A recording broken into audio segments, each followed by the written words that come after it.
Заходи, заходи, заходи, быстрее, быстрее, быстрее. Быстрее, быстрее, быстрее. Па.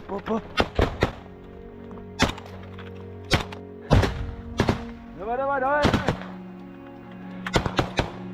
Вітаю, я Марина Соколова. Вітаю, дорогі колеги. Дуже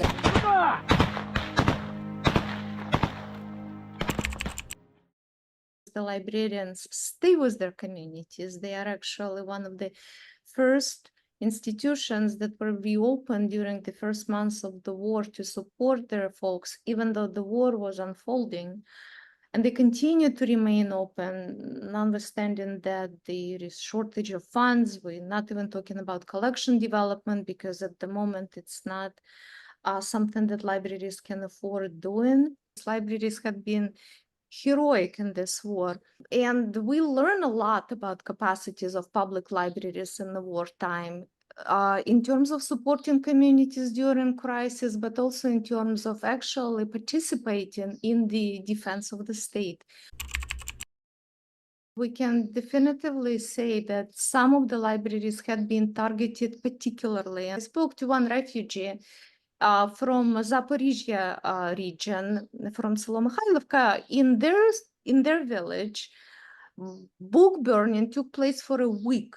Certain libraries had been targeted, certain libraries had been destroyed as a part of the infrastructure. But what is inspiring is that librarians are actually understanding their role in supporting the state and supporting their people quite well, and they are fearless. When we talk about cyber attacks, we are talking about really that war between, network security protocol. And as Ulia said, where SUCHO's server is in Amsterdam. And so, the assumption and hope is an expectation is that whoever is managing that server, is properly prepared, to defend against these cyber attacks. And one of the shocking story was that one library was used for torture. Not only they used it as a sniper post, and they used it when they occupied the village, they used the library building to actually as a place for soldiers to sleep, to eat, libraries are just those that were occupied, littered, things are destroyed. Sometimes they're destroyed for fun, like books being shot at. But that particular library was also used as a torture chamber. It's the labor of love that actually makes things continue to happen after 2.5 years, and people tell them that they are tired of the war and they don't want to be a part of the support. But we somehow move on, and I think it's because people really care. It's the passion that keeps us moving. SUCHO donated to multiple libraries generators, and these generators help to switch when there is a power outage, which helps to keep libraries secure, because if the signalization doesn't work, then the library can be robbed and everything when there is a power outage. So these generations help with that, but they also help sometimes people to recharge their cell phones, and just the community comes and needs that kind of services. So these generators actually have like a power banks. They actually help. It's important to understand what is happening. So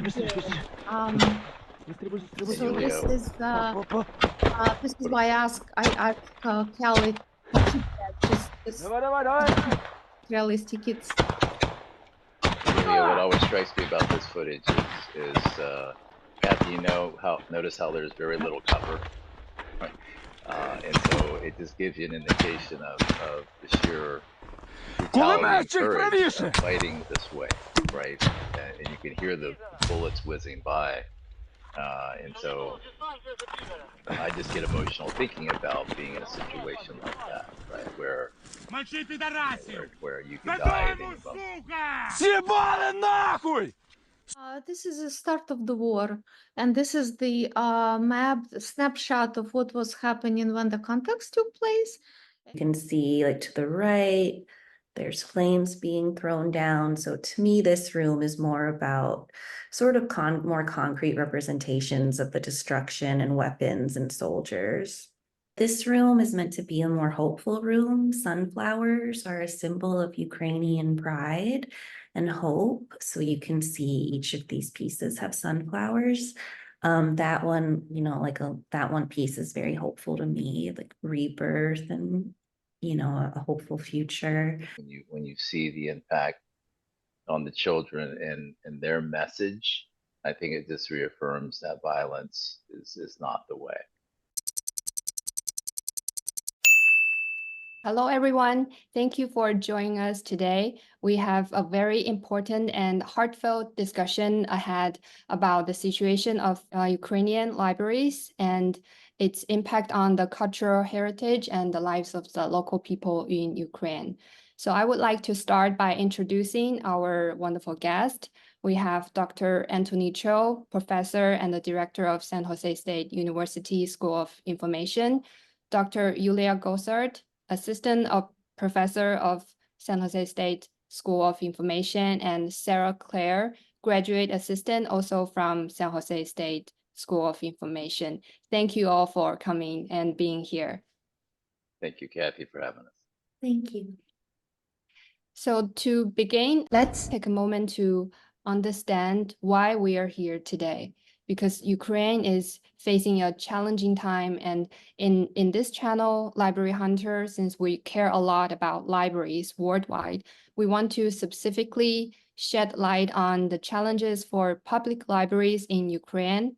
So Dr. Cho, can you take us back to the beginning of this project of your team? Like, what motivated you to start this initiative called about the Ukrainian libraries in wartime? Yeah, I think in order of events, the attack, the war began prior to us hiring Dr. Gosart.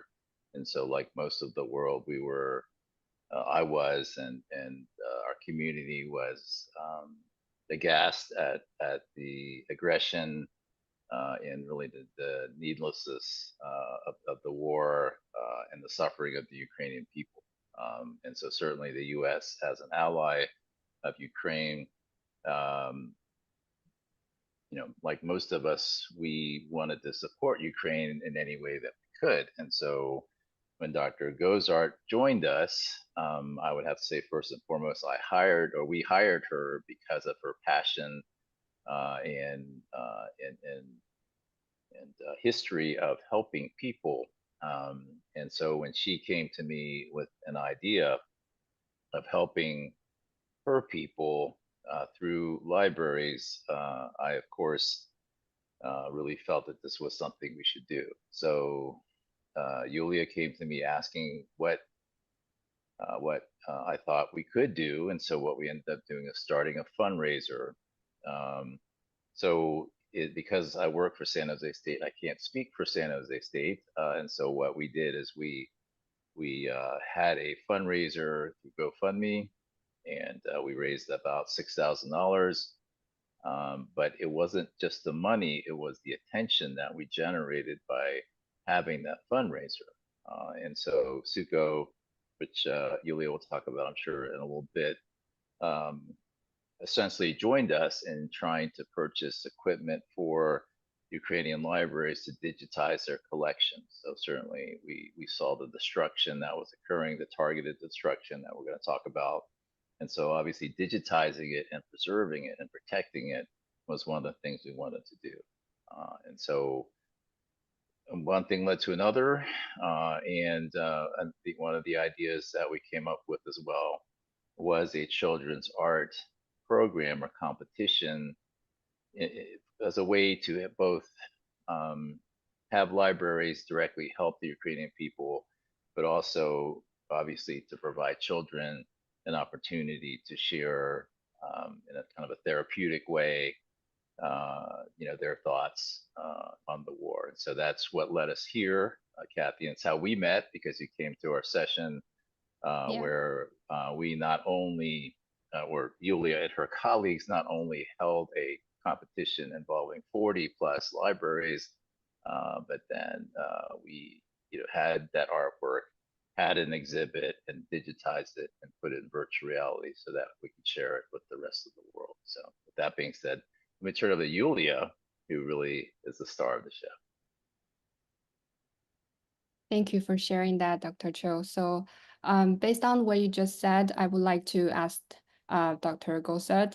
Can you share with us your thought, and can you share some updates on what is the specific challenges that are happening to the libraries in Ukraine?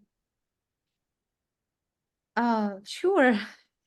The 2.5 years of working with Ukrainian public librarians led us building a network of our colleagues in Ukraine. And one thing led to the other. As we started the fundraiser, we started collecting funds, we started raising awareness, because at the beginning of the war, digitizing cultural heritage materials was the priority for multiple libraries. And through our networks, we SUCHO, Saving Ukrainian Heritage Online colleagues heard us, and they helped purchasing equipment. But working with them, working with Cherkasy Public Library, opened up a lot of realities what a lot of librarians across the country were facing.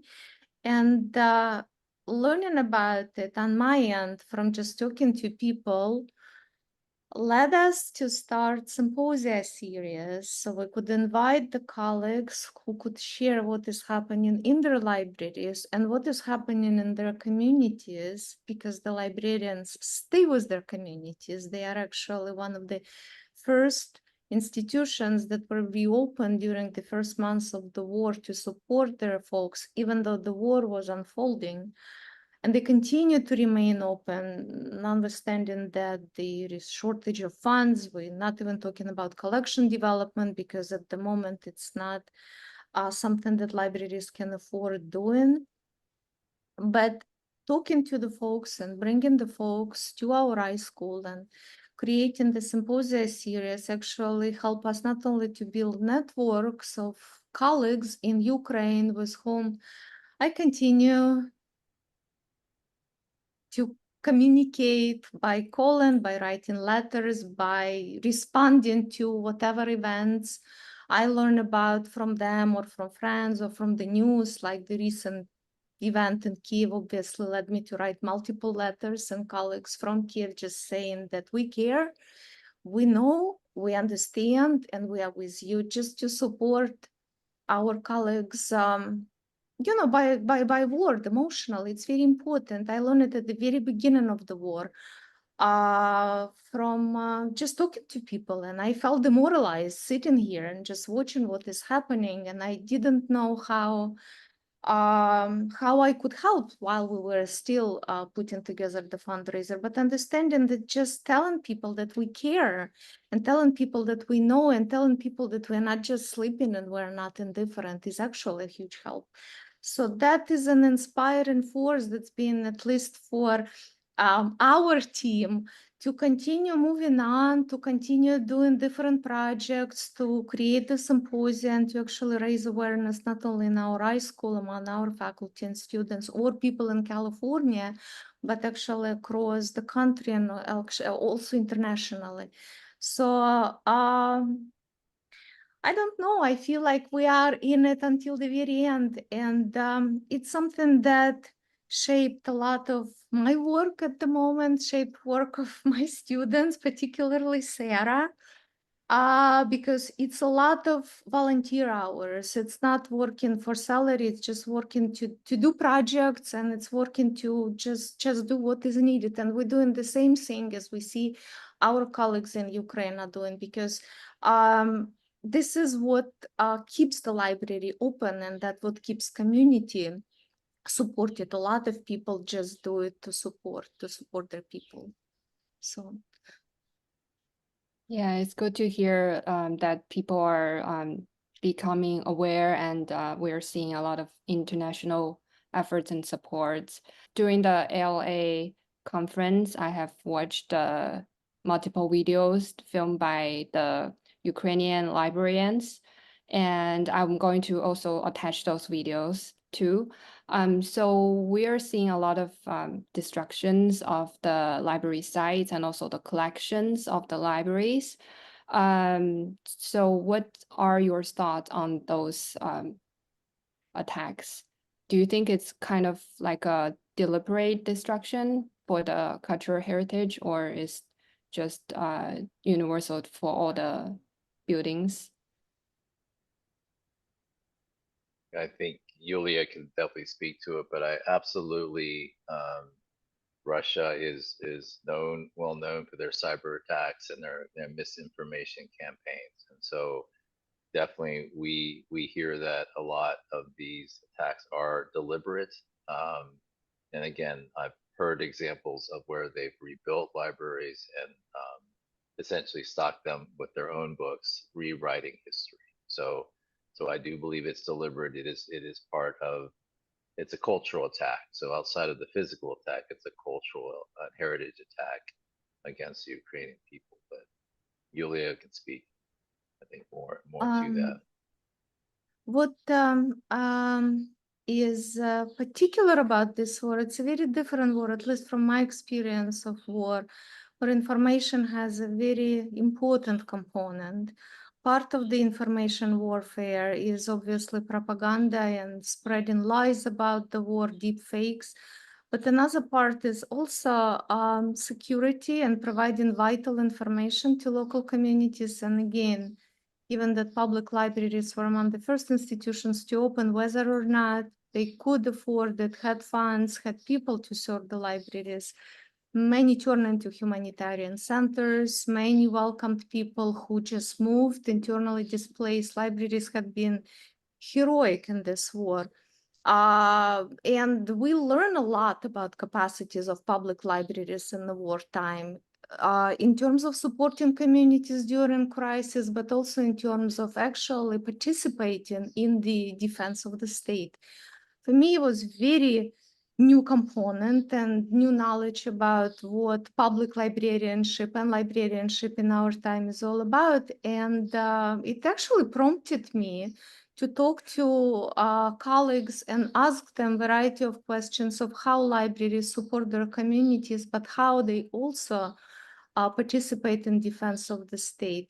So given this component, we can definitively say that some of the libraries had been targeted particularly. And one of the examples I like to talk about, in part because I have a colleague in Kherson, is Goncharivka. It's a universal regional library in Kherson. Half of the Kherson region continues to be under occupation, but Kherson was freed.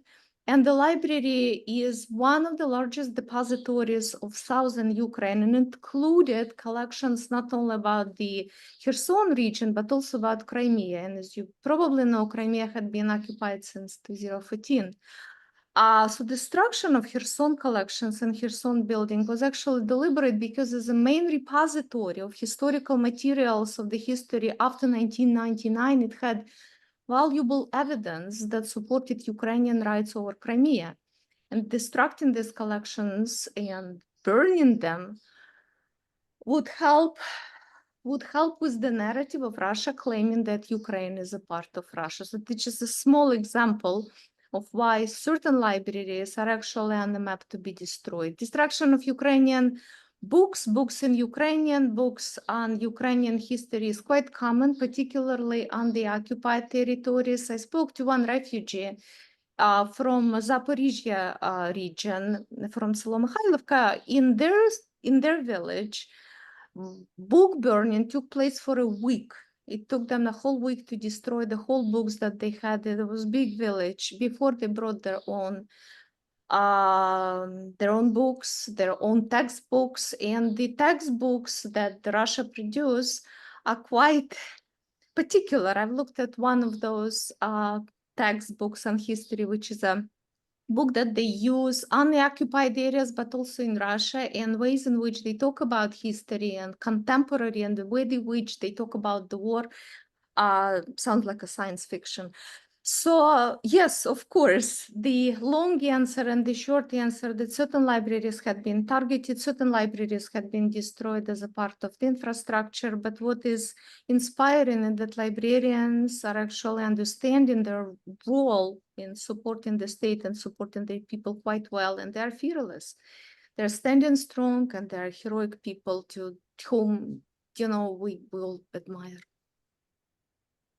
Are we seeing similar attacks toward the public libraries in the city and also in the rural district?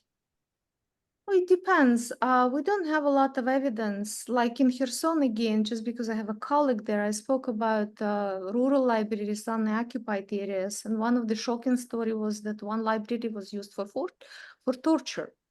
Not only they used it as a sniper post, and they used it when they occupied the village, they used the library building to actually as a place for soldiers to sleep, to eat, libraries are just those that were occupied, littered, things are destroyed. Sometimes they're destroyed for fun, like books being shot at.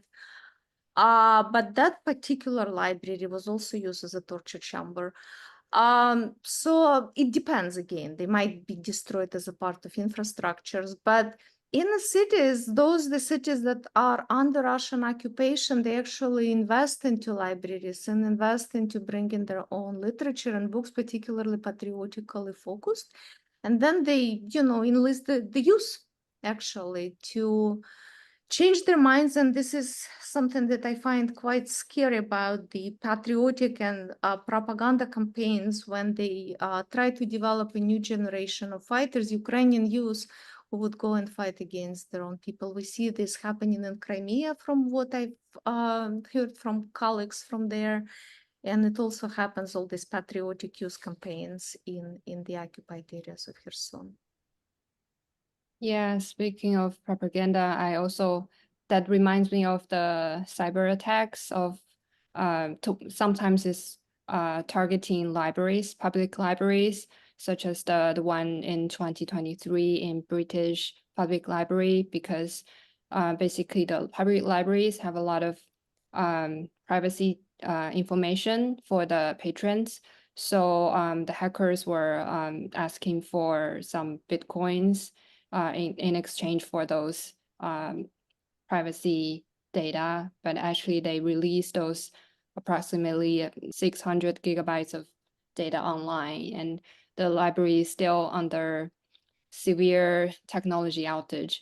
So I also know that sometimes during the war, people are using the cyber attack, or they're targeting the websites and trying to rewrite with some propaganda information. So what's your thought on that? Any comments, or do you have more information? When the war started, some of the first security measures that the public libraries, at least from what colleagues I've been speaking with, took, they secured all the private information related to the users of the libraries and related to the library staff. That information had been protected and protected in the safe places. Cyber attacks on the websites are quite common. And another thing that is a big problem at the moment is power outage, because a lot of infrastructure had been destroyed. So people experience no light, and in some areas like Kiev region, no water simultaneously, because there is they try to save on electricity because a lot of infrastructure has been destroyed, and that also obviously affects it's not the particularly cyber attacks, but it also affects the development. But the websites of libraries had been attacks, and yeah, I've heard that. Yeah, please go ahead. Well, Kathy, I was just going to say, so obviously as more and more things become digital and as more and more systems are completely digital, cyber attacks have been used for a long time to disrupt overall communications and systems in general. So I just wanted to say that yes, obviously this would be another type of another aspect of warfare that is very detrimental. And as you had mentioned, Kathy, the world is undergoing one right now, right? So it is disruptive. Certainly, there will be some loss of data as well. So in technology, we know it's double-edged sword, and unfortunately, this is another example of how vulnerable the world is if cyber attacks occur. I wanted to add that Saving Ukrainian Heritage Online SUCHO donated not only the digital technologies to libraries, including Cherkasy Regional Library, that to digitize cultural heritage, but they provided safe space, which is outside of Ukraine, and free space to actually save those images. And our over 450 images from the exhibit are actually in the SUCHO gallery, and they are open to public, but they're also very safe in their web space. Yeah, thank you for sharing that. So talking about digitization, so for the physical books and collections that are under attack, is there any specific actions that are undergoing just to get the books digitized? Librarians have been digitizing a lot since the beginning of the war, and they use not only digital technologies, but sometimes they use their phones. Kharkiv is wonderful. We have a colleague from Kharkiv, Korolenko, scientific libraries. They've been working, and Kharkiv is a borderline. They've been attacked first, and they continue to experience attacks quite frequently.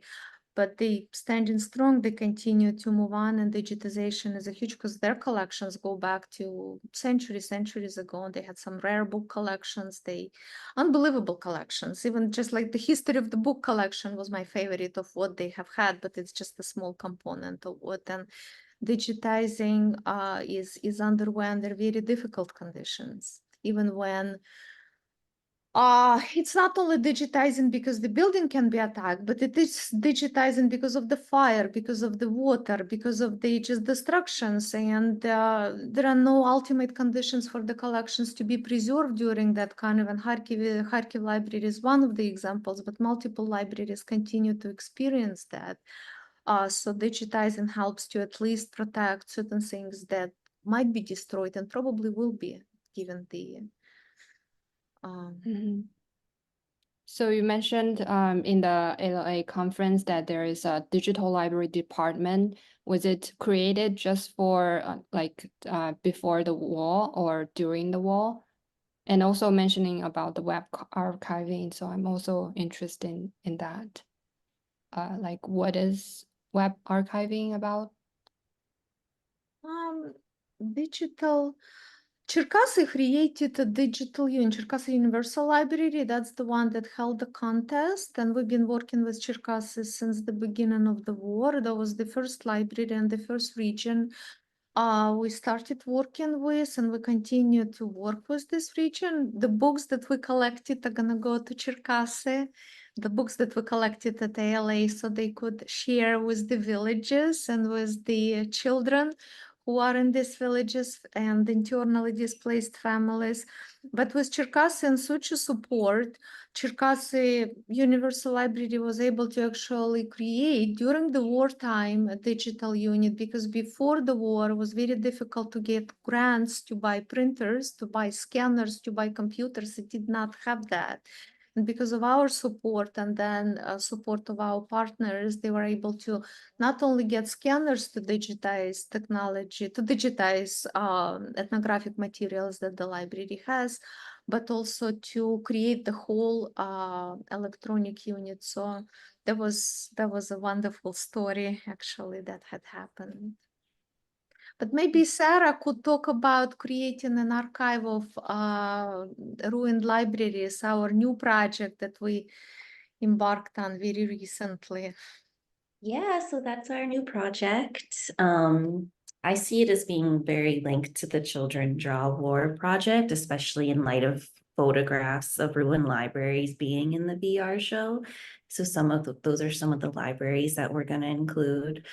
And yeah, the idea is that people in Ukraine, it'll be like an open platform, so people can add photos that they have of the destroyed libraries to the online archive.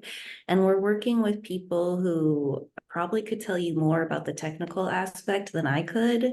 We're working with the Omeka platform.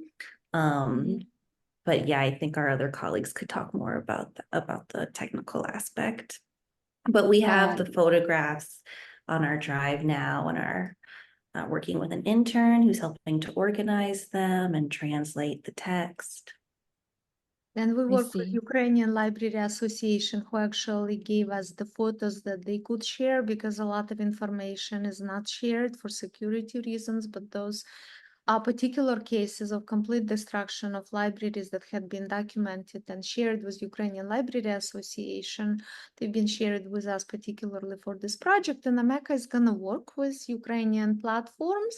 So they're looking forward on what we're gonna create. And right now we're just thinking about foundational component, because I'm not an archivist, but the idea create a community archive then to actually engage folks from Ukraine to allow them develop and build it on their own, so we can have it developing and growing as as a network project with multiple librarians in Ukraine, and decide them what they would like to share and include and not.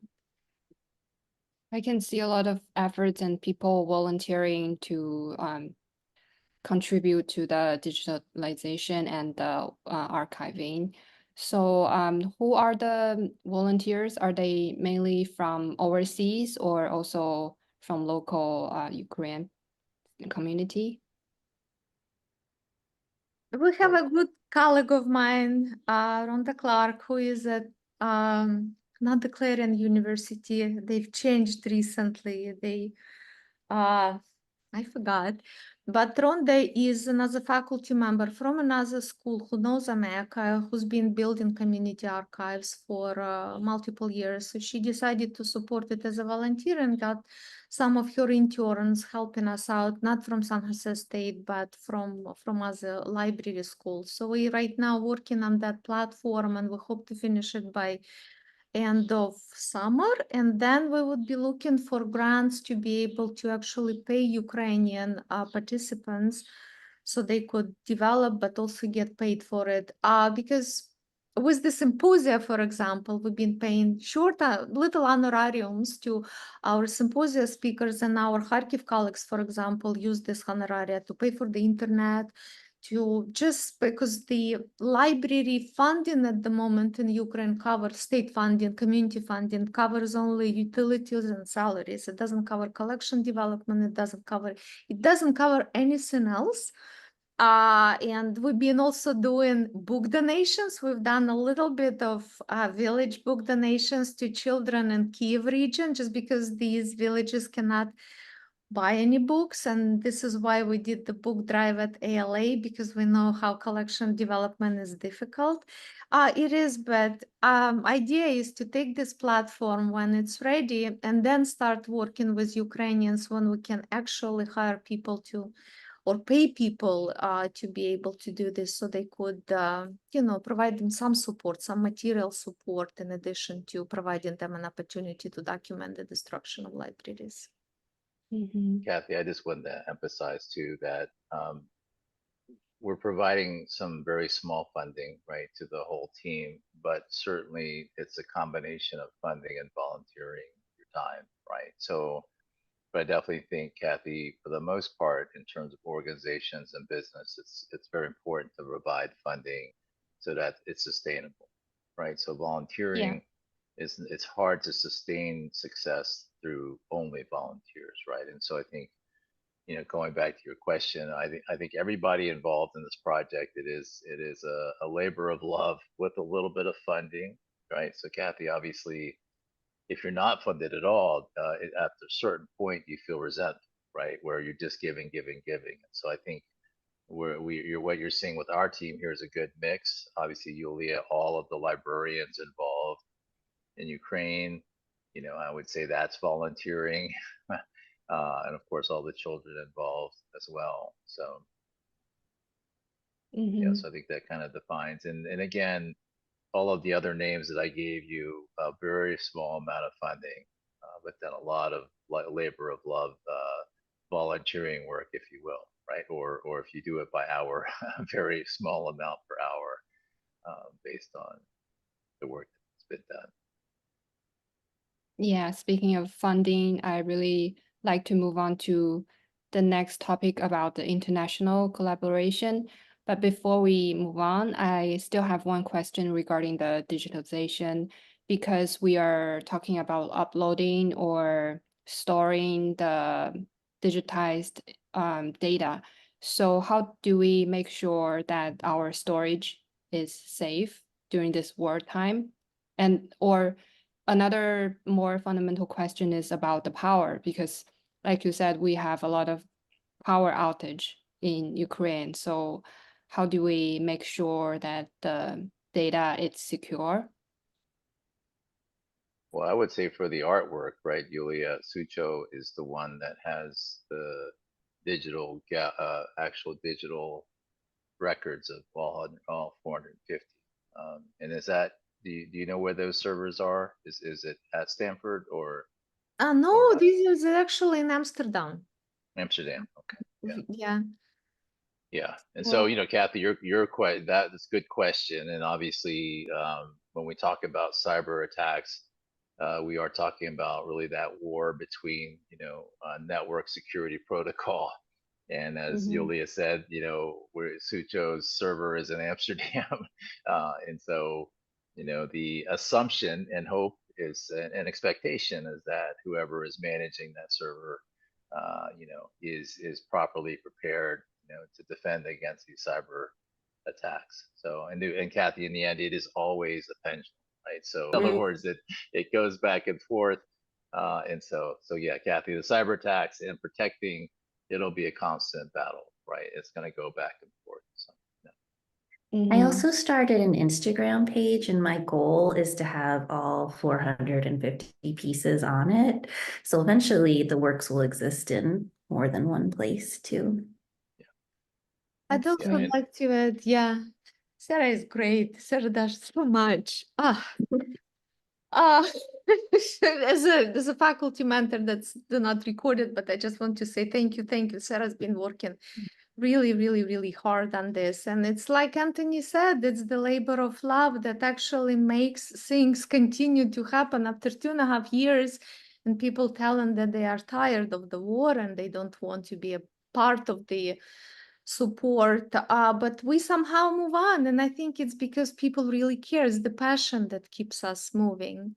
But I wanted to say that when we did the digitization technology for at least Cherkasy, but it's also in other libraries, part of the package that they bought actually in Ukraine is the hard drive. So a lot of stuff is actually saved on the hard drives in the libraries, and not in the libraries. There are secure places which are not revealed, but all the important data is actually stored not on the internet, but stored on the actual hardware, on the actual technologies that they bought with the digitization. So a lot of libraries continue to save their files, continue to save their pictures of digital, whatever they scan and digitize, not only on the safe spaces like SUCHO space in Amsterdam, where Cherkasy webpage, Cherkasy library webpage is stored, but also on the hard disk and on the technology that the library then takes care of. And with the power outage, SUCHO donated to multiple libraries generators, and these generators help to switch when there is a power outage, which helps to keep libraries secure, because if the signalization doesn't work, then the library can be robbed and everything when there is a power outage. So these generations help with that, but they also help sometimes people to recharge their cell phones, and just the community comes and needs that kind of services. So these generators actually have like a power banks. They actually help then they now created light bulbs that you can use by using the phone charger from Oh, wow. so they don't really stand in the darkness when there is a power outages, to use these bulbs. Yeah. Kathy, I'd also say, you know, your question about digital preservation and cybersecurity. So I think the other thing is always redundancy, right? So in archives and preservation, it's always, you know, I think the general rule is 3, right? You have 3 versions of the same thing with the expectation that there's going to be either a cyber attack or server malfunction whatever, right? So I think that's also part of the preparation is you have to expect loss of data at some point, right? In fact, I was talking to a tribal member and they were telling me that they have a lot of recordings of their elders, but they're on CD and cassette tape, and the both of those have basically deteriorated, so they're not even sure if they can get the recordings any longer, right? So that is actually another project that we'll be working on to try to save that data, based on different formats. So. Mhm. Yeah, that's good consideration for security. Multiple copies, yes. Yeah, there's a immersive VR project. It's called Children Draw Walls, Not Flowers. So maybe Dr. Cho and Sarah, you can expand on this project for our viewers. Sure, I think so. The start of this project really was when the libraries in Ukraine held the competition. And so when the work started to come in, it was extremely impressive, very touching, very powerful. And so I'm proud to say Ulia and Sara have done most of the work.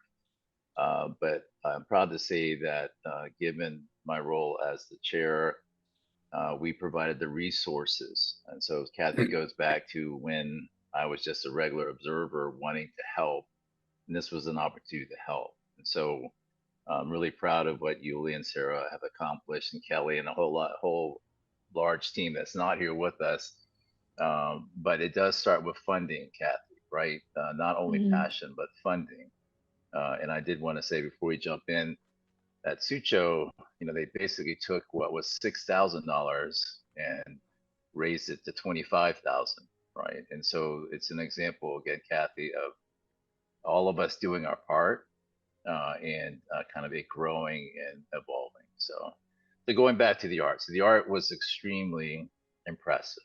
Sara, I remember when Ulia asked if she could have funding to hire Sara, and of course wanting to support her in the project.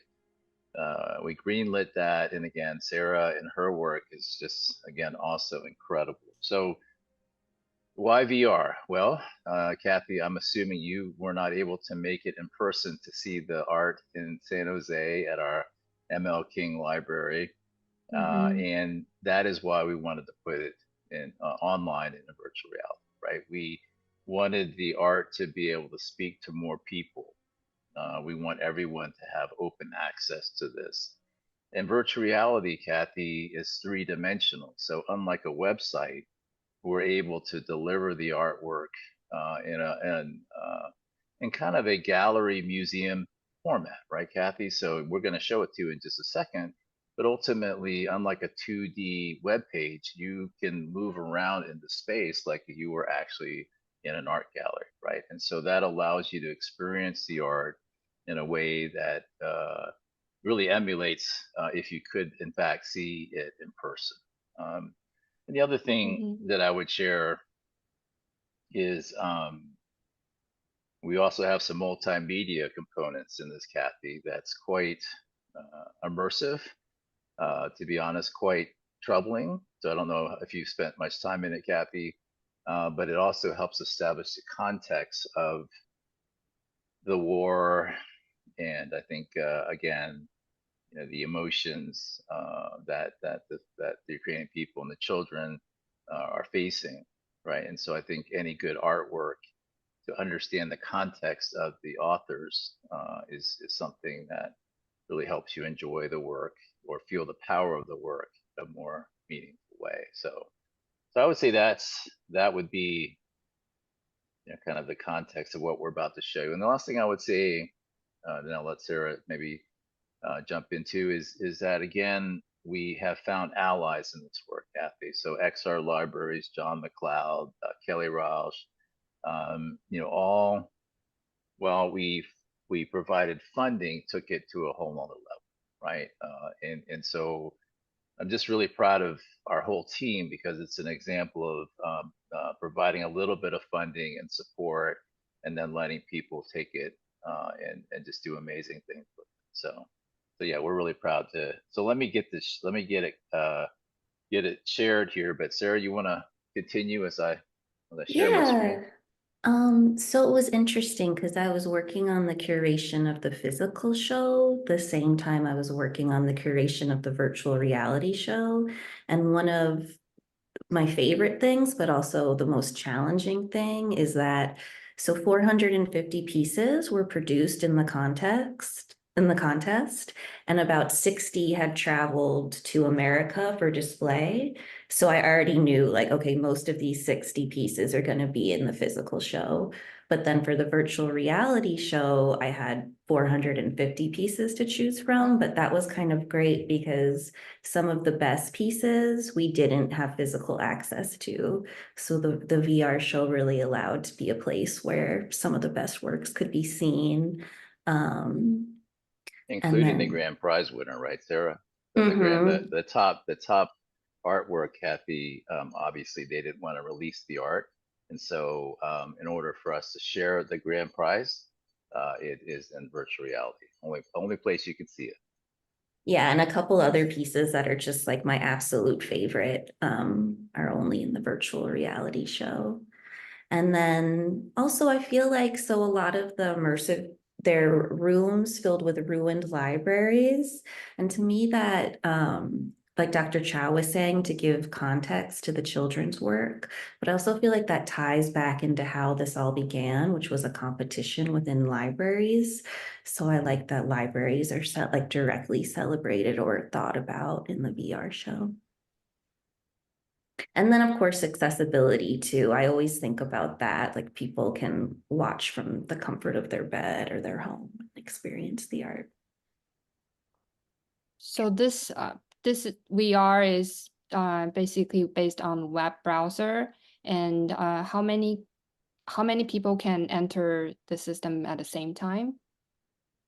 I believe this is set for 50 simultaneous. So I also see that I did not experience having a group of people, but I saw from the description that you can actually chat, or you can just share your ideas with other people in the same gallery. Is that true? That's correct, right? Mhm. That's nice. Yes. So at some point we'll have to have a gala in this space, right, Ulia? But so starting with the space, we are very proud again of this space because there's a lot of design and thought that has gone into it. So one of the things right off the bat, Kathy, is we can't assume visitors know how to operate in a virtual reality space, right? So the first rule of thumb for any VR space is to provide some instruction on how to actually use the space and navigate around. Another thing that I really like about the space is the floor plan. So again, similar to any museum that you visit, you're going to have a floor plan so you know where to go. What's great about this is that the trident is a very important symbol to the Ukrainian people. So again, the beauty of it, the visualization of it, and of course the symbolism, all kind of in one graphic. So let's start with, I think, and Ulia, and so let's start with the video. And so Kathy, this video was made in partnership with some documentary producers in Ukraine. Ulia, do you want to describe a little bit more about the team that put this together? The team is Volodymyr Sitko and Alexander Navrotsky. Alexander Navrotsky, both of them, actually one of them went to the same university I went to. And we've met with Volodymyr, who is a documentary maker. Alexander is a cameraman at the beginning of the war because Alexander was wounded. And for a year, Vladimir and I were looking for ways of trying to find means to give him a rehab. He was wounded in the leg and he still cannot walk. So this is how we started our our relationship really. And as the war unfolded, Alexander got some treatment, went back, and Vladimir shared some of the films with me, and we showed these films actually here in Los Angeles at Loyola Marymount University in February when we had the Ukrainian Day, and part of it was the exhibit. And when we started working on the VR and Kelly suggested that we would have immersive experience, I asked both of them if they can share some of the footage from the documentaries. And that's what had happened. And there are three, I think, component. One is from the front lines. We are just facing it at the moment. Another one is I think it's Kharkov, it's on the left, when they show how the actual events are happening, what happens when one army meets another, and it's probably defense of the Kharkiv fort. And then another one is actually the casualties, the wounded person. So it's a very moving documentaries, but I feel that we cannot really sanitize them in the sense of making them more, I don't know, just to sanitize them of the difficulties that they demonstrate, because the war is really brutal. It's mass murder, it's murder of kids.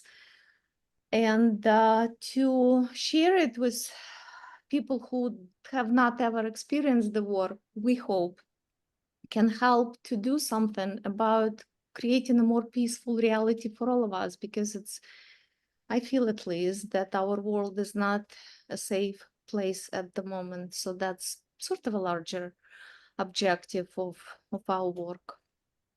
Ulia, And so, yeah. let me apologize. Let me share with audio, Kathy. So the audio and gunfire is important to hear. So let me do that again in terms of Okay.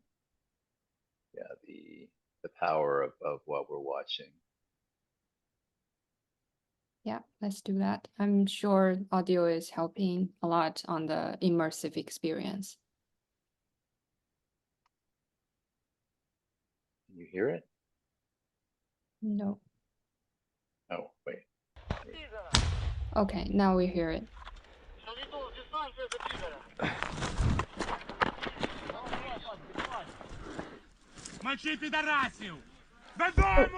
We are hearing at the moment. We are hearing. This is swearing, and there are men of both sides meeting each other. Ukrainians are actually seeing the Russian soldiers, so they see each other and they're kicking each other. So to just take out what is happening and to take out the sound from this moment would be just to, I don't know. It's important to understand what is happening in so Julio. this is why I asked Kelly to keep that just realistic. It's Julia, what always strikes me about this footage is Kathy, notice how there's very little cover, right? And so it just gives you an indication of the sheer brutality and courage of fighting this way, right? And you can hear the bullets whizzing by. And so I just get emotional thinking about being in a situation like that, right? Where you can die at any moment. Съебали нахуй! Сука, пидоры! Okay, so let's move on, but I think we are illustrating the immersive part of this cast, right? That yes, we could put something like this in a video gallery. That might be a video station. Yeah, it's getting a little loud. I can. Let me turn it down. Yeah. Thank you, because we really hope to hear your voice clearly. No worries. What I was going to say is the immersive side of this, the power of being able to bring visitors into the space at this level, right? So if we if we provided it on a TV screen in a physical space, you could watch it, but you couldn't watch it at the same time, and you couldn't watch it, you know, at that level, right? That zoomed in like that. So I think certainly establishing the context again is very powerful for um, visitors. And again, you can see the size, right? So, and that was one of the things that Sara and Ulia and others have mentioned too. So let's get to the artwork. So the artwork, you know, certainly, and you can see the map of the conflict. Ulia, did you want to talk about this at all? This is the start of the war, and this is the map, the snapshot of what was happening when the contacts took place. And Cherkasy is right in the middle, so it's not in the border areas which were attacked. So Cherkasy welcomed a lot of people who moved from these areas, internally displaced, and the libraries, 40 libraries of Cherkasy region, held the context actually among the internally displaced children, and that map sort of helps to provide just the well, just understanding of what was happening in the country and where Cherkasy was located and why it took place there rather than in any other place in Ukraine. Thanks, Julia. And Kathy, let's make sure we share with you the GoFundMe link. So one of the things that is happening now is, especially as Julia emphasized, that all of the artists that you're going to see here are all displaced, right? So these are children that have fled to Cherkasy because of the war. And so there certainly is, at ALA, we ended up with, I don't know, 8 or 10 boxes of books, Julia. So at ALA, Kathy, I don't know if we told you this, essentially it became an informal book drive for these children. And so the books started to appear under the artwork. We had, you know, that little gallery in the exhibit hall. And again, very, very touching, Kathy, right? So it ended up being, you know, word spread. We sent out some emails, and yeah, we got, I don't know how many, about 200, Julia, how many books would you say? We Or close maybe to 600. 600, okay, yeah. Close to 600. 600 we collected. Yeah. Yeah, So yeah, the artwork. Yeah, go ahead, Kathy. no, I was just trying to make comments because on one hand, I really like the idea of having the children drawing because of the language difference, we people outside of Ukraine can barely really understand, and also the children, they probably cannot fully express their feelings or emotions. So having the drawings as a media to share with the global audience is really a great idea. And also I like the immersive, the video that you were showing in the gallery. It's really for, especially for people who have no experience to war. It feels very overwhelmingly emotional, but in a very realistic way, because we never have that experience before. So I think it's really strong. Yeah, So, Julia actually work. the documentary, the one of the leads that lost his brother, right? Recently. Yeah, Alexander, the one who's wounded, lost his brother, and whatever we paid for the work, it was all donated to the army, to that battalion where that man fought. Volodymyr, who's the he's a director, and Alexander is a cameraman. He regularly donates to the army, and recently one of his recent films was shown here in the US, and whatever they made from showing it in Detroit, they bought a pickup truck for Da Vinci unit of Ukrainian army. So it's just something that helps to support the army in a small but quite concrete way. Sara, do you want to talk a little bit about the art? Yeah, so the art is arranged thematically. There's 2 rooms that have, well, also something about the VR show, all the art in person is not very big. It's like the size of like a regular printer piece of paper. So as you can see, like even the artworks are larger and more immersive than they would be in person. But this room is meant to be a more hopeful room. Sunflowers are a symbol of Ukrainian pride and hope. So you can see each of these pieces have sunflowers. That one, that one piece is very hopeful to me, like rebirth and, a hopeful future. A lot of the pieces had inscriptions that the artist wrote that were almost like little poems. So these two smaller rooms, all the art also includes the poetry that the children wrote. The other thing I'd wanted to add, Kathy, is that the fair majority, if not all of the digital artwork was done by our students. In other words, Kelly is a student, and we also have interns. And so they also stepped up, learned how to work in VR, and of course, were able to spend quite a bit of time on the artwork. And I would definitely say, without a doubt, that without student support, we would not have been able to necessarily afford this level of expertise. So just wanted to share that with you too, Kathy, that again, it just reflects all of us coming together to work on this project, and everybody benefits from this. So yeah, I can definitely see the level of expertise and the level of efforts that everybody has put together. Both the just from the VR technical standpoint, I can see the floor plan of this gallery is very good. We can go to different rooms which each have a different theme, so that's really nice. And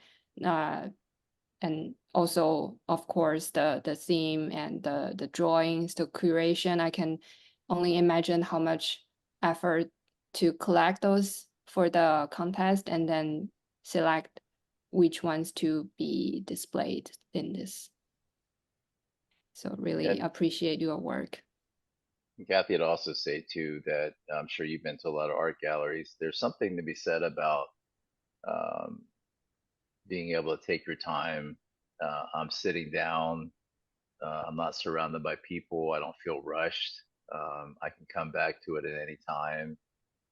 So I think when we talk about immersive experiences, there is that level and quality of experience that I think you sometimes don't get in person because, whether it's hot or as Sara said, it's small, or the lighting, or I think, to be honest, we all move because we want to allow other people to enjoy the work as well, right? So here you don't feel that pressure, so you can enjoy the work more closely. And I also would want to second what Sara said about the poems, and that actually is something Ulia might talk about in a sec as well. But be able to read the inscriptions, take your time to read the inscriptions, I think also adds a lot to the experience. So, okay, so how about this room, Sara? Okay, so the three main themes, and this is in the physical show too, so this room is means of war. So it's, to me, these are more concrete images of what, like weapons, buildings being blown up. That piece is a little more allegorical, but you can see like to the right, there's flames being thrown down. So to me, this room is more about sort of more concrete representations of the destruction and weapons and soldiers. By the way, I like how there's these huge sunflowers too, right? It's kind of a sign of a sign of resistance here. Yeah, totally. Yeah. And like when I talk about the themes, like many of the works there's like elements of hopefulness in them, and like a lot of the works you could place in all of the themes, or they blend themes. Like that piece down there is actually the winner of the competition. And to me, that's like a perfect example of a work that blends themes, because there's the hopeful sunflowers in the back.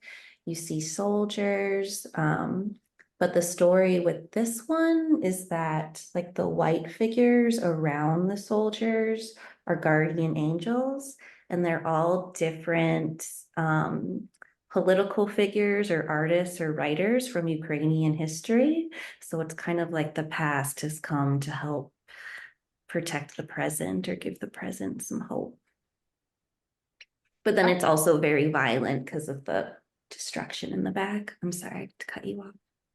No, I just wanted to add that the angels who are standing in white next to the Ukrainian soldiers, these are non-political, historical, literary figures from the Ukrainian history, which is a political statement really we see in this work, because the whole justification of war is that Ukraine is not its own nation, it doesn't have its language, doesn't have its culture, and it's just a smaller component of Russia. And this piece completely destroys this narrative by demonstrating that Ukraine not only has its own language, but it also has its own, history that goes back hundreds, thousands ago, and this history is quite distinct, and this history is actually the history, political, literal, artistic history, the history of a very strong independent nations that continues to fight. It's not the first fight Ukraine faces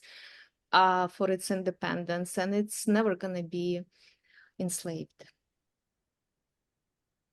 Yeah, and I think Kathy, again, this is the epitome of why I think through a 3D environment and providing that open access again is so powerful, because again, this work was not sent to us.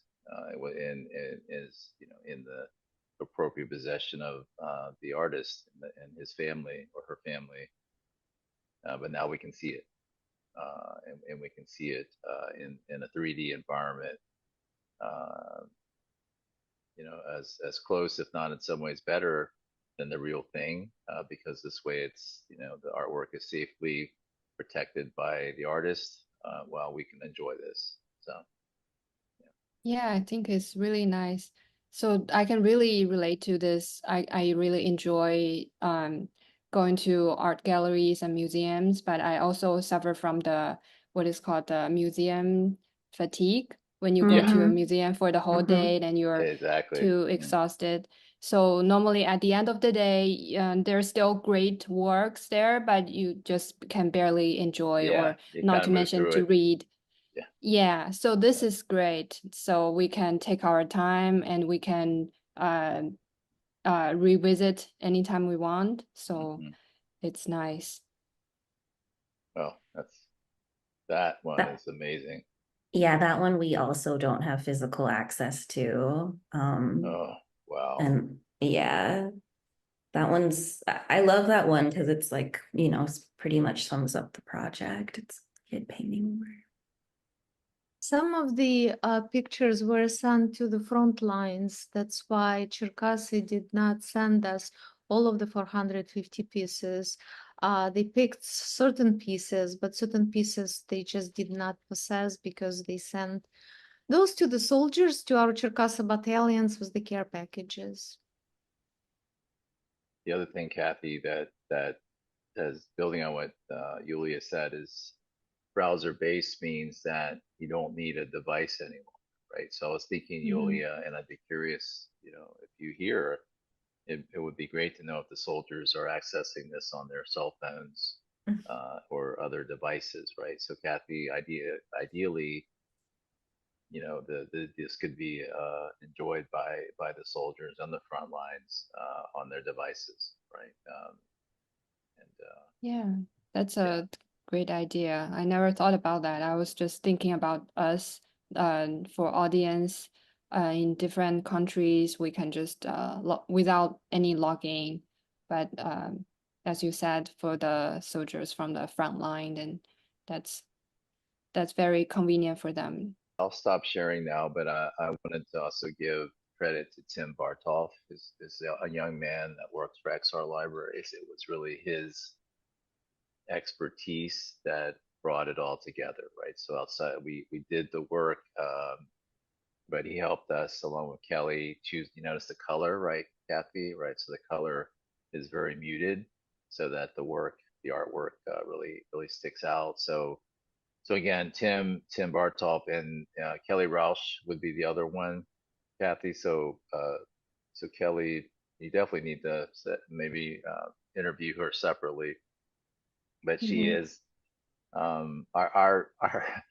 our students, if we want to call them that, are it's an embarrassment of riches. So Sara is an archivist, and Kelly is a former producer for Showtime, right?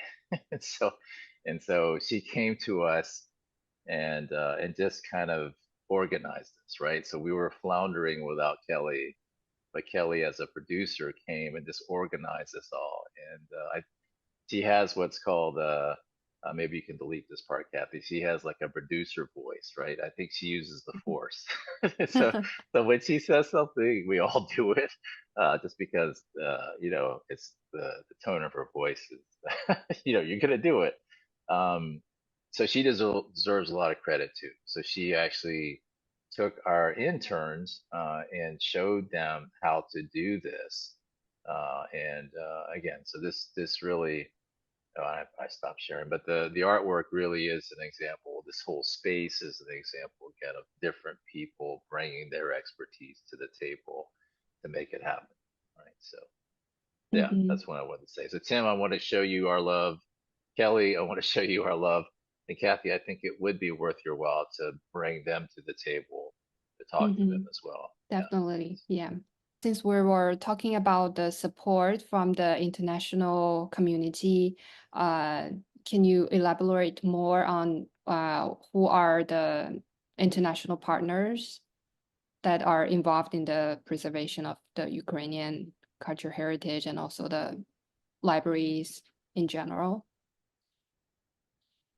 Yeah, I think I'll kind of give that to Yulia. I definitely, again, taking our story. So we developed the fundraiser. SUCHO gets involved, and then Yulia, that then spreads into Ukraine. I know we talked to IFLA and UNICEF. But anyway, I'll let Yulia. I'm not even sure how many people are involved now. We really looking for partners.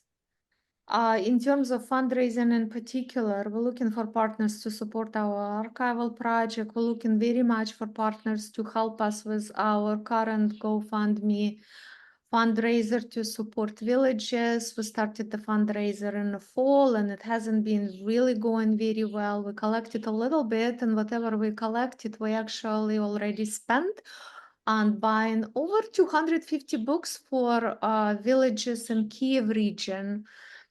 So we've done it in the past year, but we continue collecting and our fundraising is ongoing, and whatever support we can get, we have a whole network of colleagues who have different needs dependent on the region, depending on where people are. Like Kherson, half of it is occupied. It's not about collection development. It's not about revitalization of libraries, many of whom had been completely demolished, but it's about getting a book mobile. But getting a book mobile is, of course, not $1,000, it's not even $10,000. So depending on who would like to partner, we welcome partnership. We welcome support. And if folks would like to join our workforce, we would just be thrilled and incredibly grateful. And there is a lot to do. Thank you for sharing this.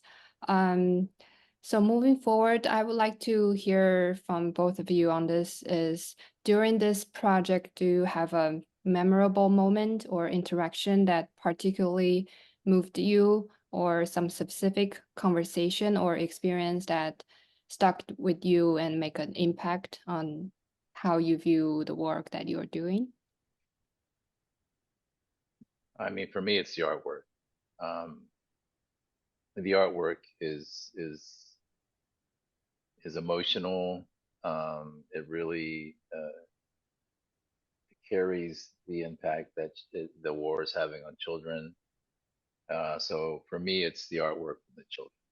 And the other would be Yulia. I would say the other, you know, um, Kathy. I've only been the director for 3 years, and so it's a great privilege to be in a leadership position at this level. And Ulia is again an example of, if you provide support to someone that has a passion, to see her flourish and to see her do so much good, right? So I would say those two things: Yulia's success, and then I think the children for me, just to see that artwork, to be able to see that, Kathy, it's very emotional. I have two moments. First moment is when Anthony, without me being hired, said we're going to start a fundraiser, and a lot of colleagues from my previous institution raised their eyes because there was something that I know that they would not be having courage to do. And the support that Anthony provided right away for me, not being hired, trusting me, trusting my judgment, trusting my Ukrainian colleagues who he never met, and just saying we're gonna help. That was very brave, and that was very emotional, and that moved not only me but a lot of friends and colleagues in Ukraine. And the second moment was last year in IFLA, when Lyudmila Dadek, our partner from Cherkasy Regional Library, could come to International Federation of Library and Carvel Conference in Amsterdam and Rotterdam. And we met, and Anthony also met Lyudmila, and IFLA supported Luda's coming to Amsterdam, and just meeting Luda and spending a week with her. We shared the hotel room, and it was wonderful.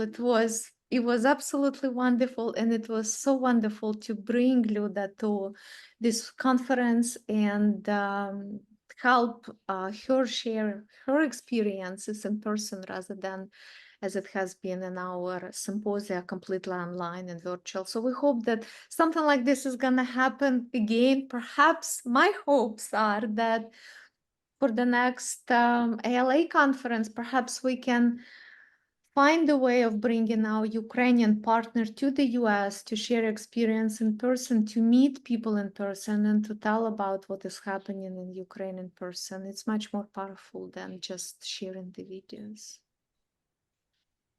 Thank you for sharing. I personally really appreciate the work and support you guys are making to helping the public libraries in Ukraine. So, and you also mentioned that there are some next plans for this project, like bringing more people to the discussion, and also the web archiving project is the next. So can you tell us a little bit more about the upcoming plans and any events that you are scheduling in the future? Well, I would start off with Yulia had suggested, which again I think is a great idea, is to do another competition, but also adding poetry as a specific, way of expression. And so I think ultimately we're going to have both now, right? We're going to both have artwork and poetry, and probably very often both at the same time, right? And so, so what's great about VR, right, Kathy, is that they could keep growing, right? There's no end to that. The digital space that we just showed you, it can continue to grow, Yeah. which it will Exactly. grow. So, so I would say that's the first thing, and then I know Yulia has some other ideas as well. Yes, we are thinking about the poetry contest and eventually taking the poetry, translating the best poems, and Ukraine is flourishing with creativity. Poetry context and art context among children about the war are actually happening across the country. It's a popular way of art therapy as well. So we hope that this contest that we plan to do within the next couple of months, getting the best poetry and translating it, regional contest. Again, we're working with the Cherkasy region, and combining it with the pictures that we'll have eventually may produce a book. And if we can do it here in the US, working with perhaps a publisher who is interested in hearing, please get in touch with us, because we have very concrete plans, and the contest is actually underway right now. We just started it and it's unfolding, but we would be very interested in partnering with a publisher who would be interested in producing something like this, again, to support libraries, to support children libraries and build children collections. So this is one thing. And another thing is, we're having a next symposium in the fall, and we already have people who will be presented. It's going to focus on helping people with disabilities, which is a big problem across Ukrainian libraries. Despite existence of relevant law, there are no means. Cherkasy regional library is an example for the soldiers, for children who actually been disabled to access the library. So we'd like to do this symposium because our colleagues in Ukraine wanted us to do this, just to raise awareness to this issue and to perhaps help to change it, at least in the areas that are safe and rebuilding. It sounds exciting to hear all the upcoming events. So I would like to ask both of you any final thoughts, what kind of message you want to leave our viewers with, and how can they help support the libraries and people of Ukraine? Sure, I'll start. I was the faculty senate chair at UNC Greensboro during the George Floyd demonstrations, and my chancellor, who is African American, or was basically told me. So I asked him, Mr. Chancellor, what can the faculty senate, or what can the faculty do to help? And he looked at me and said, Anthony, just do something. Just do anything, do any small act. And I remembered that. So when Ulia approached me, that's always in the back of my mind, right? So like I said, Kathy, before, I had no real connection to Ukraine. I was just an observer, right? I was just, talking to my wife about how bad this was, right? And so my message to everyone is just to do something. If you feel moved to do something small, and look where we are, right? So I just gave Yuli a little bit of funding, and provided that support. So again, I think this project is a perfect example of that. Do something. Do something, yeah. So there's a GoFundMe page, and I will put it in the description of the video. So Yulia, final thoughts? How about you? I'm an optimist. I don't know when this war is going to end, but seeing how resilient Ukrainian women who work in the libraries are, not only gives me inspiration to move on, but I know the war is going to end. But it also taught me that empathy is demoralizing. If you watch and feel helpless and just overwhelmed with emotions, it's very difficult to actually live through the experience. But what does help is something to do about it. It's turning empathy into compassion. So to me, being a part of this effort, even when it was very difficult and hopeless, and we thought that our projects are not moving anywhere and there is like no future, we never planned. We just say, well, this is what we would like to accomplish. We don't know what's going to happen. But things move. They just move on their own space. But I feel that people who would like to help but don't know how, if they join our forces and do just a tiny little bit. And I've had a lot of students actually at San Jose State telling me that would like to do, but we can do more. And little bit of opportunities or a little bit of thing that they have done, multiple students actually, not one. Sara has been with us and she's going to be with us for some time, but there have been people here and there who just provided little support. They did little things, they helped with little things. It actually helped them to somehow cope with emotions that they experience watching the destruction and feeling like they can not change anything. You can. I think like if we build our forces And if we look at ourselves actually as defenders of information space, because this is exactly what we do. We bring the truth about the war to American public and we try to dismantle Russian propaganda. We are actually bringing the victory too. That's just our part.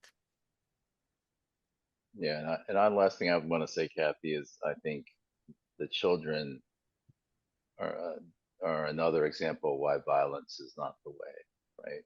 When you see the impact on the children and their message, I think it just reaffirms that violence is not the way. I agree. So yeah, I think that's I think, again, in some ways it's cliche, but I think the children must teach us that and must continue to teach us that violence is not the way. Totally agree. Okay, thank you once again for joining us and sharing your perspectives. To our audience, thank you for watching and supporting the libraries and people of Ukraine. Stay safe and take care. Thank you, Kathy. We appreciate the opportunity. Thank you. Вітаю, я Марина Соколова, завідувачка міської бібліотеки філії для дітей номер 1 комунального закладу Боярська публічна бібліотека Боярської міської ради. Наша бібліотека знаходиться в Київській області в мальовничому містечку Боярка неподалік міста Києва. Вона входить до 11 бібліотек Боярської громади, 7 з яких є сільськими. На початок повномасштабного вторгнення Російської Федерації 24 лютого 2022 року наш комунальний заклад тимчасово припинив свою діяльність, адже була пряма загроза здоров'ю та життю наших співробітників, оскільки ворог вже був на території Київської області. Але завдяки нашим Збройним силам ми змогли відновити роботу в квітні місяці 2022 року. Не дивлячись на постійні обстріли нашої громади та Київської області загалом, наші працівники відкрили двері своїх бібліотек для користувачів. Адже ми розуміли, що читання та книга мають неабиякий вплив на підтримку морального духу наших співгромадян. Тож бібліотекарі громади стали до роботи, щоб в такий нелегкий для України час бути поряд зі своїм народом. Не дивлячись на постійну загрозу життю, бібліотекарі почали виконувати свої професійні обов'язки. Люди, які залишились в нашій громаді, потребували моральної підтримки. Тож ми розуміли, що крім своїх професійних обов'язків, ми маємо ще підтримати наших співгромадян. Тож всі бібліотекарі нашої громади об'єднались в підтримці співмешканців. Але бібліотеки зіткнулись з проблемою нестачі актуальних книг зарубіжних та українських авторів, адже було списано багато морально застарілих книг, а на їх місце не було змоги придбати книги в достатній кількості, щоб задовольнити потреби читачів. З 2023 року ми розпочали співпрацю зі школою інформації при Державному університеті міста Сан-Хосе та її представницею пані Юлією. Завдяки небайдужості наших американських колег були зібрані донати від викладачів та студентів на суму $325 та передані в квітні 2023 року нашій дитячій бібліотеці. В липні місяці 2023 року ми отримали від Юлії та її колег ще $750, які нам надала Асоціація з освіти в галузі бібліотечних та інформаційних наук США. Тож завдяки плідній співпраці зі школою інформації та особливо пані Юлією, міська бібліотека філія для дітей номер 1 поповнила свої фонди на 187 екземплярів. Це дитячі книги різної тематики для малюків, дітей молодшого, середнього та старшого шкільного віку, книги українських та зарубіжних письменників, видані українською мовою. Під книги виділена спеціальна шафа та поставлені таблички з назвою закладів, від яких надійшло фінансування. Нові книги користуються великою популярністю у відвідувачів бібліотеки. Щиро дякуємо за допомогу та співпрацю. Але, як я вже наголошувала, до складу нашого комунального закладу входить 7 сільських бібліотек, і саме вони найбільше потерпають від нестачі книг. Адже завжди в пріоритеті були міські бібліотеки, які обслуговували більшу кількість мешканців, тож їх фонди були кращими. Тож, коли почалася актуалізація фондів, то виявилося, що всі сільські бібліотеки, які без того мали невеличкі фонди, залишилися практично без потрібної літератури. А слід зазначити, що вони обслуговують всі верстви населення, від дітей, школярів до дорослого населення та людей похилого віку. Тож стала нагальна потреба в оновленні фонду. І знов на допомогу прийшла школа інформації при Державному університеті міста Сан-Хосе. Було вирішено трохи оновити фонди 4 бібліотек громади. Це бібліотеки сіл Княжичі, Новосілки, Дзвінкове та Малютянка. На виділені гроші, це $1000, знов донати від небайдужих колег та добрих людей в Америці, в квітні 2024 року були закуплені книги в кількості 159 штук та розподілені між бібліотеками сіл. Це і дитячі книжки, і книги для дорослих, сучасних зарубіжних та українських авторів, класика. Всі книжки є вже у фондах бібліотек та користуються великим попитом у користувачів. Так, на дитячу книжку про славнозвісного пса-патрона в одній з бібліотек вишукувалась черга. Щиро дякуємо американським колегам за їх щирі та відкриті серця та за те, що в такий нелегкий для нашої країни час вони простягають нам свою руку допомоги. Окрему подяку висловлюємо пані Юлії Госарт за небайдужість і за ту неймовірну роботу, яку вона зробила, щоб книги могли дістатися до своїх вдячних читачів. Дякую за увагу. Вітаю, дорогі колеги! Дуже радію можливості бути учасницею такого потужного заходу, як конференція Американської бібліотечної асоціації, та розповісти про співпрацю Черкаської обласної універсальної наукової бібліотеки імені Тараса Шевченка та Школою інформації Державного університету міста Сан-Хосе. Черкаська область – центральний регіон України, де за математичними розрахунками міститься географічний центр нашої держави. Місто Черкаси – обласний центр, що розташований за 200 кілометрів від Києва на південь по Дніпру, з населенням 280 тисяч осіб. Але з 2022 року населення міста збільшилося ще на 50 тисяч за рахунок внутрішньо переселених осіб з територій, де тривають бойові дії. Місто має давню славну козацьку історію, перша офіційна згадка про яке датується 13 століттям. Назва Черкаси має тюркське походження і за однією з версій, а їх близько 10, означає «люди армії» або «люди сили». Перші українські козаки не називалися запорожськими, а просто черкасами, тож сусідні народи довгий час називали українців черкасами. Українці мають власну ідентичність, свою мову, культуру, яка відповідає європейським принципам і засадам. Мають і власну багаторічну історію боротьби за свою державність. І про все це ми, нащадки, дізнаємося з книг. Черкаська обласна універсальна наукова бібліотека імені Тараса Шевченка, яка нещодавно відзначила 125-літній ювілей, головний заклад області у сфері бібліотечно-інформаційного обслуговування населення, науково-дослідний, координаційний центр бібліотек усіх видів, депозитарій краєзнавчої літератури, інформаційний та культурний центр. Щороку Черкаська обласна універсальна наукова бібліотека імені Тараса Шевченка обслуговує понад 35 тисяч користувачів. Фонд бібліотеки налічує 1 мільйон 835 тисяч 640 примірників видань та є універсальним за змістом. Видання для дорослих та дітей, галузева література, науково-технічні документи, література іноземними мовами, 35 мовами світу. Російсько-українська війна внесла корективи в пріоритети діяльності бібліотеки, яка з кінця лютого 2022 року була змушена вчитися функціонувати в суворих реаліях війни. Навіть в цих умовах, за відсутності електроенергії, враховуючи повітряні тривоги, бібліотека продовжувала спрямовувати свою діяльність на трансформацію закладу в громадський та інформаційний простір підтримки, доступний для всіх категорій користувачів. Для членів сімей військовослужбовців та для внутрішньо переселених осіб бібліотека є простором правової допомоги та психологічної підтримки. Щопонеділка тут проводяться групові та індивідуальні заняття з професійним психологом, проводяться також заходи з протидії ворожій пропаганді та розвінчуванню російських історичних міфів.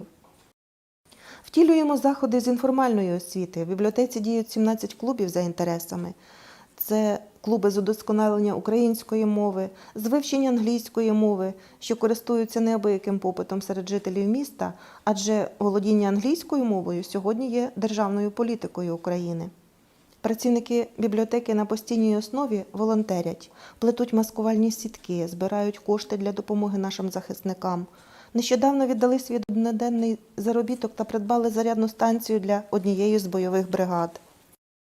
Передали воїнам, які перебувають на лікуванні, необхідні їм речі, книги. Допомагаємо також постраждалим колегам-бібліотекарям з інших областей України. Фонд рідкісних та цінних видань бібліотеки потребує особливого захисту під час російсько-української війни. Питання оцифрування фонду залишалося відкритим до 2022 року, адже бібліотека не мала коштів, технічних пристроїв, зокрема сканерів для створення страхових копій рідкісних та цінних видань. Коли важко, дуже важливі люди, які тебе підтримують. Тож з початку війни Черкаська ОНБ імені Тараса Шевченка отримала надзвичайну підтримку від школи інформації Державного університету міста Сан-Хосе, штату Каліфорнія, Сполучених Штатів Америки. Завдяки подвижництву нашої землячки, уродженки міста Черкаси, доктора Юлії Госарт, та небайдужості директора школи інформації доктора Ентоні Чоу, увесь цей складний час бібліотеки Черкаської області відчувають підтримку та допомогу. Школа інформації створила ініціативу «Українські бібліотеки у воєнний час» та з літа 2022 року проводить постійну серію симпозіумів, присвячених умовам, потребам та послугам публічних бібліотек України. Перший симпозіум «Бібліотеки України в умовах російсько-української війни» відбувся у червні 2022 року, до якого долучилася директор Черкаської обласної наукової бібліотеки з презентацією про діяльність бібліотек Черкащини під час російсько-української війни. Після симпозіуму було оголошено фандрейзинг та зібрано кошти на перший високоякісний сканер та мережеве сховище для дисків для Черкаської ОНБ імені Тараса Шевченка.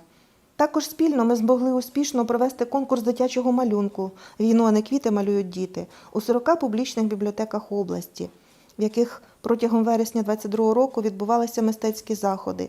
Діти захисників, внутрішньопереселених осіб на папері образно ділилися своїми переживаннями про війну, що триває.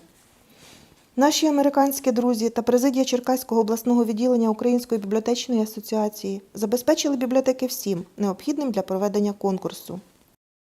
450 малюнків були оцифровані і відправлені нашим партнерам для представлення американському суспільству на різних локаціях. І сьогодні малюнки конкурсу розміщені в галереї SUCHO.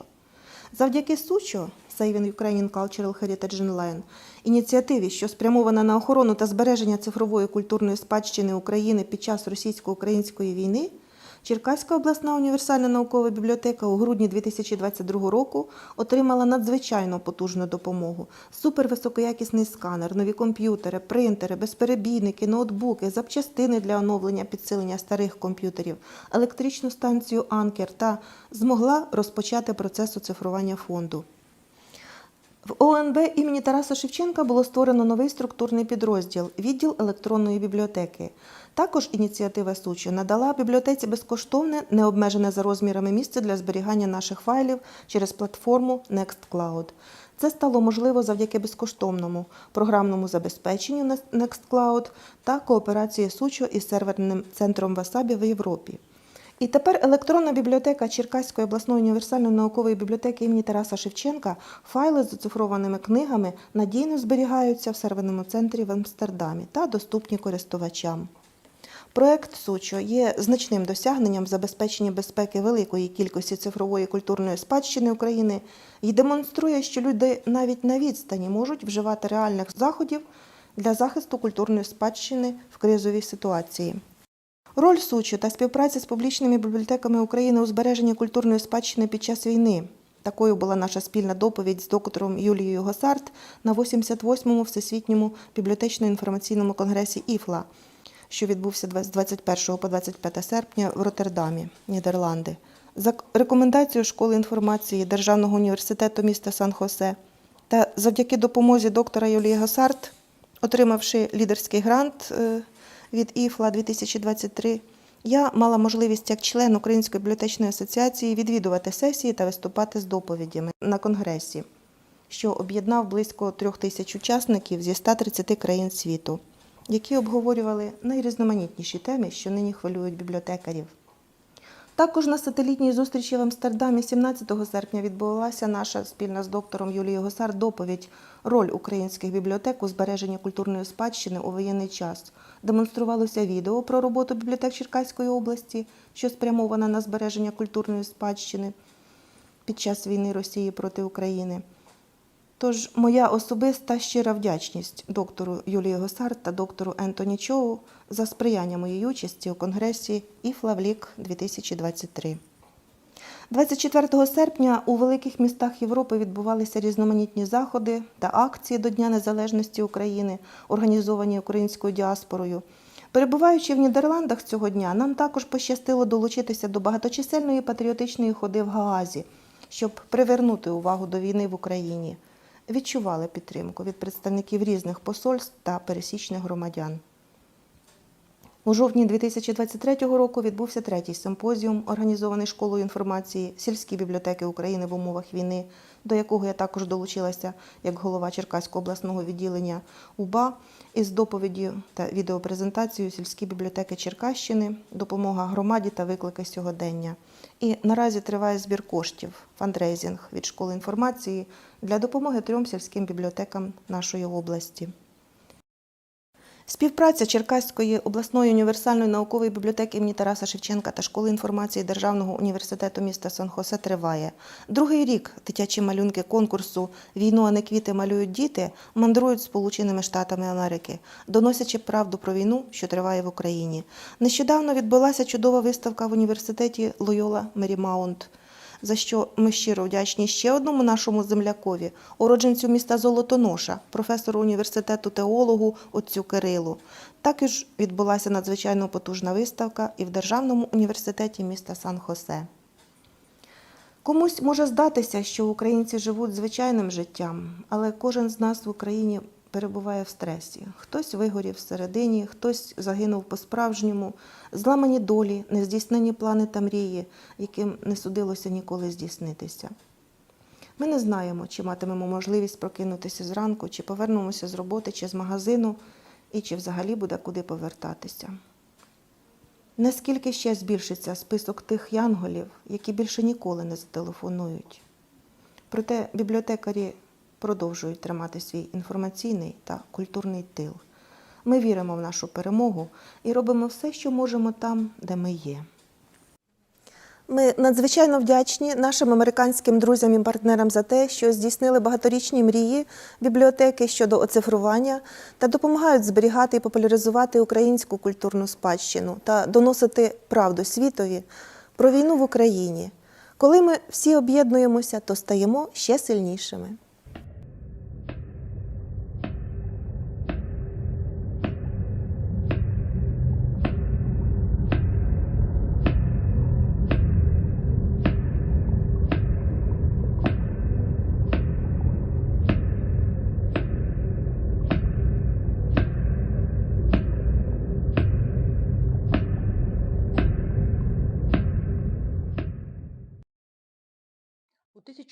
In 1830, thanks to the efforts and support of the cultural and spiritual elite of Kharkiv's educators and philanthropists, our library was founded as a public library. Its chronicle is inseparably linked to the history of the Ukrainian state. Together with the country, the library has experienced moments of greatness, failure, happiness, anxiety, and hope. It withstood the cruel events of 2 world wars with dignity. Fortunately, even in the 21st century, our library is experiencing the horrors of war. The library complex, located in the heart of Kharkiv, with its old building, remains an iconic symbol of spiritual culture and charitable donations of the citizens. For 2 years of the war, Kharkiv, the most important outpost of Ukraine, has been experiencing constant shelling of residential areas and infrastructure, destruction of educational and cultural institutions, and deaths of civilians. Unfortunately, our library has also suffered significant wounds as a result of rocket attacks and powerful blast waves. The roof was pierced, more than 400 windows and the glazing of the skylight above the atrium were destroyed. Ceilings were crumbling, appliances and doors were damaged, and the heating system was completely destroyed. The library's collection of more than 7 million books was threatened, wetness, mold and insects. However, the modern history of the library is a story of firmness, destructibility and unity. Thanks to the help of charitable foundations, public organizations, colleagues from cultural institutions, academic institutions, patrons, caring readers and partners from around the world, we have survived. The materials received were used to protect the library collections and buildings. Firefighting and anti-vandal agents, cellophane, dehumidifiers and heaters helped to preserve the books. Generators and charging stations helped to survive the blackouts. Project supported by the powerful international funds, World Monuments Fund and Cultural Emergency Response, allowed for emergency repairs. Leaks were repaired on more than 5 square meters of roofing and 35 square meters of skylight above the main building. This allowed us to save the architectural monument from further destruction. As part of the Windows program implemented by the American Foundation's Global Empowerment Mission in partnership with Howard Buffett in the Reading Building and 22-story book depository, which houses 4 million items, more than 300 damaged windows are currently being replaced. The computer equipment received as part of the international initiative Saving Ukrainian Cultural Heritage Online, which involves representatives of American universities, Tufts University and Stanford University, allowed us to resume activities to create insurance electronic copies of documents of scientific and historical value. The backup storage of digitized documents is provided in the cloud storage of international partners through the platform Nextcloud. Cultural and humanitarian cooperation is an important manifestation of United States solidarity with Ukraine. We thank our American colleagues for the opportunity to highlight the devastating impact of the war on cultural institutions in Kharkiv region at symposia, conferences and meetings. We are humbled by the strong support of American Library Association members, librarians, faculty, and students at Harvard University, Marshall University, Huntington, West Virginia, and especially the School of Information at San Jose State University, California, Dr. Anthony Chow and Dr. Ulia Gosart. Thanks to your support, dear friends, the library is gradually recovering and rebuilding, healing the wounds of war, providing services to users during safe hours, and remaining a community center and digital hub. We are confident that the terrible events of the war will be a thing of the past, but we will always remember how in the most difficult times human knowledge and cultural values were saved by joint efforts of the whole world. Public initiatives are being implemented to ensure stability and peace, preserve freedom and independence. Let's win together.